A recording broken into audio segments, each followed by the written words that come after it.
കയ്യിലേക്ക് കൊണ്ടുപോവാ. കണ്ടോ പൊഴിയുന്നു കണ്ടോ? ഇങ്ങോട്ട് നോക്കി എന്താ കലാപരിപാടി നടക്കുന്നതെന്ന്. കായെന്ന് പറഞ്ഞാൽ ഇതിങ്ങനെ കായ്പിച്ച ഒരു കാര്യം കൂടെ ഞാൻ പറയട്ടെ. ഈ പോട്ടിലിരുന്നു ഇവന് വെള്ളം കുറച്ച് നിർത്തി ചെടിക്കൊരു ക്ഷീണം വരുത്തിയിട്ട് ഞങ്ങളിതിന് ഫ്ലവറിങ്ങിനുള്ള വളമെല്ലാം ഇട്ട് കൊടുത്ത് വെള്ളം ഒഴിച്ചപ്പോഴത്തേനും ഇവൻ്റെ കാ കണ്ടോ ഇതേ. അപ്പം ചൂട് കാലാവസ്ഥയിൽ എവിടെയും കായ്ക്കുന്നത് മിറാക്കിൾ ഫാം ചെയ്യുന്നത് കൊണ്ടാണ് മിറാക്കിൾ ഫാമിലേക്ക് ഇത്ര ആൾ വരുന്നതും ഇത്തരം ബിസിനസ് നടക്കുന്നതും. മിറാക്കിൾ ഫാം ഒരു നഴ്സറി കച്ചവടക്കാരനല്ല, മിറാക്കിൾ ഫാം ഹൗസ് എന്ന് പറയുന്ന കൃഷിത്തോട്ടമാണ്. പൂ പൊഴിയുന്നേണ്ട കണ്ടാ ഒന്ന് കുലുക്കുക, പൊഴിച്ച് കളയണ്ട. അത്ര മനോഹരമായ കാഴ്ച ഇങ്ങോട്ട് കാണിച്ചു. ഇത് പൂക്കളാണ് കിടക്കുന്നത്, പക്ഷേ കാ പൊഴിഞ്ഞു പോവില്ല. ബിജു മിറാക്കിൾ ഫാം ഹൗസ് കൃഷി സമൃദ്ധിയുടെ അത്ഭുത കാഴ്ചകളിലേക്ക് വീണ്ടും സ്വാഗതം. ഇതൊരു അത്ഭുത കാഴ്ചയാണ്, നോക്ക്. അതുപോലെ തന്നെ ഇന്ന് ഡിസംബർ മാസം 2-ാം തീയതി ഇത് ഇവിടെ ഇട്ട് നോക്ക്. ഇതൊന്ന് പറിക്കാം, ഇവിടെ നോക്കി. ഇതെന്നാന്നറിയോ? അരി ഇട്ടേക്കുന്ന പോലെ വാരി ഇട്ടേക്കുന്ന പോലെ കാണുന്ന എന്നാന്നറിയോ? മാൻഡറിൻ ഓറഞ്ചിൻ്റെ ഫ്ലവറാണ് ഇത്. ഇങ്ങോട്ട് നോക്ക്. ഇവിടെ കാണിച്ച് എന്താ കാഴ്ച. ഞാൻ പറഞ്ഞില്ലേ 100 ഇലയ്ക്ക് 90 കായ ഉണ്ടാകണം എന്ന് പറഞ്ഞാൽ അനക്കരുത്, ചെടി അനക്കരുത്. ഞാനിവിടെ കയറി നിൽക്കുക, ഇവിടുന്ന് പിടിക്കാവോ?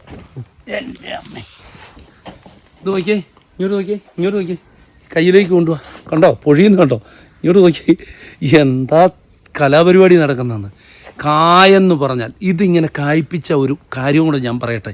ഈ പോട്ടിലിരുന്നു ഇവന് വെള്ളം കുറച്ച് നിർത്തി ചെടിക്കൊരു ക്ഷീണം വരുത്തിയിട്ട് ഞങ്ങളിതിന് ഫ്ലവറിങ്ങിനുള്ള വളമെല്ലാം ഇട്ട് കൊടുത്ത് വെള്ളം ഒഴിച്ചപ്പോഴത്തേനും ഇവൻ്റെ കാ കണ്ടോ? നിങ്ങൾ ഇതിങ്ങോട്ട് നോക്കിയേ, എന്താ രസമെന്ന് നോക്കി. ഇവിടെ ഒരു ചെടി നിറച്ചത്. മിറാക്കിൾ ഫാം ചുമ്മാ പറയുന്നതല്ല. ഇതൊരു കാര്യം കൂടെ ശ്രദ്ധിച്ച് ക്യാമറ എന്നിലേക്കൊന്ന് വരട്ടെ. ഇത് ചൂട് കാലാവസ്ഥ കായ്ക്കുമെന്ന് പറഞ്ഞാൽ കായ്ക്കും. ഇന്നലെ തിരുവനന്തപുരത്തു നിന്ന് ഒരു എയർ ഇന്ത്യയിലെ ഉദ്യോഗസ്ഥനാണ് ഇദ്ദേഹം, എന്നാ വിഷ്ണു എന്ന് പറയുന്നത്. ഞങ്ങൾ ഇദ്ദേഹത്തിൻ്റെ വീഡിയോ വീട്ടിൽ പോയി എടുക്കുന്നുണ്ട്, ഗിഫ്റ്റ് കൊടുത്തുകൊണ്ട്. മാൻഡറിൻ ഇത് കണ്ടോ, അദ്ദേഹം വീഡിയോ ഇപ്പോൾ ഇട്ട് തരും. ഇപ്പം വന്നപ്പോൾ ഞാനാണ് നിറച്ച് കായ്ച്ചിരിക്കുകയാണ്. മാൻഡറിൻ്റെ ഒരു കാര്യം കൂടെ നിങ്ങൾ ശ്രദ്ധിച്ചേ, ഇതിനകത്ത് ഇത് കായ ഞാൻ കാ കിടക്കുന്നത്. അടുത്ത് ഇങ്ങോട്ട് നോക്കി, തൊട്ടടുത്ത് ഫ്ലവറിങ്, ഈ ഫ്ലവറിങ് അതിൻ്റെ തോപ്പിൽ കാ കിടക്കുന്നു. അപ്പം ചൂട് കാലാവസ്ഥയിൽ എവിടെയും കായ്ക്കുന്നത് മിറാക്കിൾ ഫാം ചെയ്യുന്നത് കൊണ്ടാണ് മിറാക്കിൾ ഫാമിലേക്ക് ഇത്ര ആൾ വരുന്നതും ഇത്തരം ബിസിനസ് നടക്കുന്നതും. മിറാക്കിൾ ഫാം ഒരു നഴ്സറി കച്ചവടക്കാരനല്ല, മിറാക്കിൾ ഫാം ഹൗസ് എന്ന് പറയുന്ന കൃഷിത്തോട്ടമാണ്, ഫാം ഹൗസാണ്. മിറാക്കിൾ ഫാം ഹൗസ് എന്ന് പറയുന്ന മിറാക്കിൾ ഫാം ഹൗസിന് വേറൊരു ബ്രാഞ്ചും ഇല്ല. പിന്നെ നമ്മൾ ആർക്കും കൊടുത്ത് വിപ്പിക്കുന്നുമില്ല. ഇങ്ങോട്ട് നോക്കിയേ, നല്ല വെറൈറ്റികൾ കൊണ്ടുവരിക, ഇവിടെ വന്ന് കർഷകർ മേടിക്കുന്നു, പോകുന്നു, നല്ലപോലെ കായ്ക്കുന്നു, അവർ തന്നെ റിസൾട്ട് തരുന്നു. സൂപ്പർ മധുരമാണ്, നല്ല ടേസ്റ്റാണ്. ഹൈ റേഞ്ചിൽ വന്ന് ഞങ്ങളുടെ ഇവിടെ ഈ ഓറഞ്ചിന് കാണുന്ന ഒരു മധുരമല്ല ചൂട് കാലാവസ്ഥയിൽ. ഇങ്ങോട്ട് നോക്കി, ഞാൻ നടക്കുന്ന ഭാഗം നോക്കി, മൊത്തം അത് നിറച്ച് കാഴ്ചക്ക്. ഇതെന്താ കായാന്ന് നോക്കി. ഇതിനെപ്പറ്റി എന്നാ പറയുന്നത്? ഇങ്ങോട്ട് താക്ക് കണ്ടോ, പൂ പൊഴിയുന്നേണ്ട കണ്ടാ ഒന്ന് കുലുക്കുക, പൊഴിച്ച് കളയണ്ട. അത്ര മനോഹരമായ കാഴ്ച. ഞാൻ ഇച്ചിരി കൂടെ നീക്കി വെക്കട്ടെ. എന്നാ കാരണമെന്ന് ചോദിച്ചാൽ അത് അവിടെ തട്ടി നിൽക്കുക, അതുപോലെ കാഴ്ച നിൽക്കുകയാണ് കേട്ടോ മിറാക്കിൾ ഫാമിൽ. കളയും മൊത്തം മതി, അതെ പിടി, മതി. ഉണ്ടോ പൊഴിയുന്നത്? ഇതിൻ്റെ ചൂടൊന്നും എടുത്ത് ഇതുണ്ടോ, ഇങ്ങോട്ട് കാണിച്ച്. ഇത് പൂക്കളാണ് കിടക്കുന്നത്, പക്ഷേ കാ പൊഴിഞ്ഞു പോവില്ല എന്ന്. അപ്പം നിങ്ങൾ ഒരു കാര്യം ചെയ്യണം, അല്പം ബോറോണും CN കാൽസ്യം നൈട്രേറ്റും. ബോറോൺ എന്ന് പറഞ്ഞാൽ ഒരു ലിറ്റർ വെള്ളത്തിൽ ഇങ്ങനെ നോക്കി 1, 2 ഇങ്ങനെ 2 3 ഞുള്ളെടുത്തിട്ട് കലക്കി കൊടുത്താൽ മതി. അപ്പം പോളിയാർ ബോറോൺ മേടിക്കുക കേട്ടോ. പോളിയാർ ബോറോൺ ഇച്ചിരി എഫക്റ്റ് കൂടുതലുണ്ട്, വേരൊന്നും വെന്തു പോവില്ല. അങ്ങനെ പോളിയാർ വളങ്ങൾ നിങ്ങൾ മേടിച്ച് ഉപയോഗിക്കണം. 19 ആണെങ്കിലും, പക്ഷെ ഡോസ് കുറച്ച് കൊടുക്കാവുള്ളൂ. 10 ഗ്രാം എന്ന് പറഞ്ഞാൽ നമ്മൾ 1 ഗ്രാം, അത് 5 തവണയായിട്ട് കൊടുക്കുക. അങ്ങനെ മിറാക്കിൾ ഫാമിൻ്റെ ഓരോ ചെടികളുടെയും കായകളുടെ പ്രത്യേകത ഇതാണ്, നിങ്ങൾക്ക് കാണാം.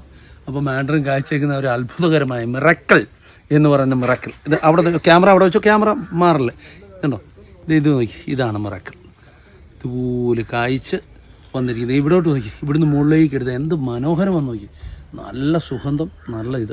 അപ്പം നമ്മൾ തോട്ടമായിട്ട് കൃഷി ചെയ്തിട്ടുണ്ട്, കൃഷിത്തോട്ടമാണ്. ഇതിൻ്റെ തൈകളുടെ DTDC വരും 350 രൂപ തൊട്ട് 2200 രൂപ വരെ കായ്ച്ച ചെടികൾക്ക് വിലയുണ്ട്. അപ്പം നിങ്ങൾക്ക് വരാം. പക്ഷെ ഒറിജിനൽ സാധനമാണ്. ഞങ്ങൾ ഇഷ്ടം പോലെ ഒരു വീഡിയോ എടുത്തിട്ടുണ്ട്. വേനൽക്കാലത്ത് ഉണ്ടാകുന്ന കായ്ക്ക് അതിമനോഹരമായ ടേസ്റ്റുമാണ്. എല്ലാവരും സമ്മതിച്ചിട്ട് ഇവിടുന്ന് പോകാറുള്ളൂ. പക്ഷെ വീഡിയോ വലിച്ചു നിന്നിട്ടുമല്ല, നിങ്ങൾ ഷെയർ ചെയ്യണം, ജനങ്ങളിലെത്തട്ടെ. അപ്പം മിറാക്കിൾ ഫാമിൽ നിന്ന് തരുന്ന തൈകൾക്ക് സൗന്ദര്യം കുറവാണ്. കാരണം എന്നാന്ന് വെച്ചാൽ ഒരു യൂറിയയോ രാസവളമോ വാരിയിട്ടിട്ട് ഒരു പ്രസരിപ്പായിട്ട് നിർത്തിയിട്ടില്ല. തൈ വളരെ കണ്ടാൽ ഒരു കോലം കെട്ടിയിരിക്കും. അത് ചില നല്ല കർഷകർ ഇവിടെ വന്നിട്ട് പറയാറുണ്ട്, ഈ വലിയ തൈ അവിടെ ഇരിക്കുമ്പോൾ അവർ പറയും അതിലിച്ചിരൂടെ ആ ചെറിയ തൈ മതി, അതിന് ഇച്ചിരൂടെ എന്നാ പറയുന്നത് വലിയ ഗ്രോത്ത് ഇല്ലാത്ത മതി, അത് കയറിക്കോളൂന്ന്. അപ്പോൾ അവരുടെ പഠനങ്ങളാണ്, എനിക്കറിയില്ല. പക്ഷെ ഞാൻ പറഞ്ഞത് ഞാൻ കൂടുതലൊന്നും ചെയ്യാത്തത് കൊണ്ട് അങ്ങനെയാണ്. അപ്പം ഇതെല്ലാം ഇവിടെ നല്ലപോലെ കായ്ച്ച് നല്ല ഭംഗിയായിട്ടുണ്ട്. നിങ്ങൾക്ക് തൈ വാങ്ങാൻ വരുന്നവർ ഇവിടെ വന്ന് കണ്ട് വാങ്ങിച്ചു പോകാം. അപ്പോൾ അതാണ്. പിന്നെ നമ്മൾ ഒരു കാര്യമുണ്ട്, ഇവിടെ ഗ്രൂപ്പുകളായിട്ടൊക്കെ വിസിറ്റ് വരുന്നുണ്ട് ആൾക്കാർ. അപ്പം നമ്മളിവിടെ ജോലിക്കാരെ വെച്ചാണ് ഇവരെ ഇതെല്ലാം പരിചയപ്പെടുത്തുന്നത്. അപ്പോൾ ആരെങ്കിലും വന്നാൽ നമ്മൾ ഒരാൾക്ക് 50 രൂപ വെച്ച് പീസുണ്ട്, അതോടെ ഇതിനകത്ത് പറയാം. അപ്പം ഗ്രൂപ്പുകളൊക്കെ വരുന്നുണ്ടെങ്കിൽ അപ്പം എല്ലാം പരിചയപ്പെടുത്തി കൊടുത്ത് ഫുള്ള് ക്ലിയർ ചെയ്ത് കൊടുത്ത് എല്ലാം വ്യക്തമാക്കി കൊടുക്കുന്നുണ്ട്. ചെടി വാങ്ങുന്നവർക്ക് പ്രത്യേകിച്ച് ഒന്ന് എന്നിലേക്ക് വരിക. ചെടി വാങ്ങുന്നവർക്ക് പൈസയൊന്നുമില്ല, കാണാം, ചെടി വാങ്ങാൻ പോവാം. അപ്പോൾ അതിനകത്ത് ചില കാര്യം കയറി പറയുന്നതിൻ്റെ ഇതാണ്. കട്ടപ്പന വരിക, കട്ടപ്പന വരെ ഡയറക്റ്റ് വരിക. കട്ടപ്പനയിൽ നിന്ന് മിറാക്കിൾ ഫാം ഹൗസ് ലൊക്കേഷൻ എടുക്കുക. 9 അല്ലെ 10 കിലോമീറ്ററിന് മിറാക്കിൾ ഫാം ഹൗസിലെത്തും. ഞായറാഴ്ച അവധിയാണ്. ഇതൊക്കെ കാണുന്നവർ പ്രത്യേകം ശ്രദ്ധിക്കുക. പിന്നെ ഇതിൽ കൊടുക്കുന്ന നമ്പറിൽ മാത്രം കോൺടാക്റ്റ് ചെയ്യുക. അല്ലാതെ ഒരു നമ്പറിൽ കോൺടാക്റ്റ് ചെയ്താൽ അത് ഫോൺ എടുത്തില്ലെങ്കിൽ പരിഭവം വിചാരിക്കരുത്. പല തിരക്കുകളുണ്ട്. ഇവിടെ അനേകർ വരുന്നുണ്ട്. അവരുമായിട്ട് രാവിലെ തൊട്ട് വൈകുന്നേരം വരെ സംസാരിക്കുന്നു പറ്റുമെങ്കിൽ. ഓക്കെ, അപ്പം ഓക്കെ, ബൈ.